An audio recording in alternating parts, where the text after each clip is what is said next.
Qu'est-ce que les gens ne feraient pas pour de l'argent? On fait le tour de l'actualité du lundi 19 mai 2025.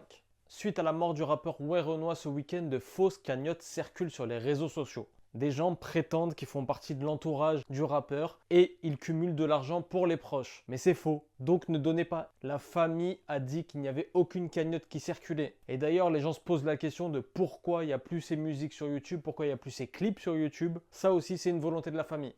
Donc, respectez ça. Ça vous dérange peut-être, mais respectez ça. C'est une volonté de la famille. Parce que on va faire un petit point religieux 2 secondes. Vu qu'il parlait de choses qui n'étaient pas religieuses dans ses chansons, le fait de l'écouter alors qu'il est mort lui donne encore plus de péché. Donc, sa famille a décidé de retirer les clips.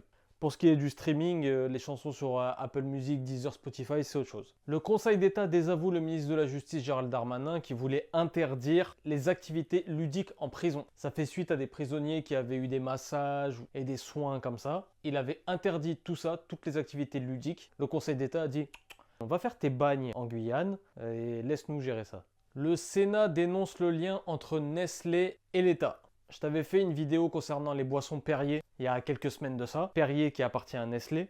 Et en fait, le Sénat vient de dévoiler qu'il y a une volonté de dissimulation de la part de l'État pour aider Nestlé à continuer à se développer. Sauf que Nestlé utilise des traitements illégaux pour traiter son eau minérale, justement. Parce que pour petit rappel, ils avaient trouvé de la merde dans le Perrier. Ouais, t'as très bien entendu ce que je viens de dire.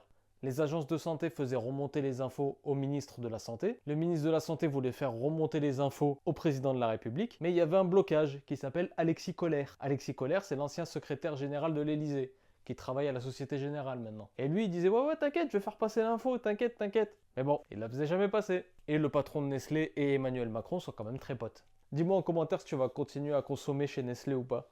Au fait, moi c'est Norman, créateur de C'est Carré. Tous les jours, je te fais un point sur l'actualité. Si t'as aimé cette vidéo, like, partage, abonne-toi. Toi, ça te coûterait, moi, ça me fait plaisir. Le gouvernement veut taxer les colis de moins de 150 € venant de chez Temu et de chez Shein. Pourquoi pas, hein, toute forme d'argent est bonne à prendre. Et vu que toute forme d'argent est bonne à prendre, aujourd'hui, le sommet Choose France s'ouvre au château de Versailles. Plein de patrons venus de la terre entière sont autour d'Emmanuel Macron et sortent les carnets de chèques pour investir en France. Un exemple tout bête, Ferrero, donc qui possède Nutella, Ferrero Rocher, Kinder, etc., vont investir des millions d'euros dans l'usine Nutella à Rouen pour la moderniser. C'est 37 milliards d'investissements qui ont été annoncés.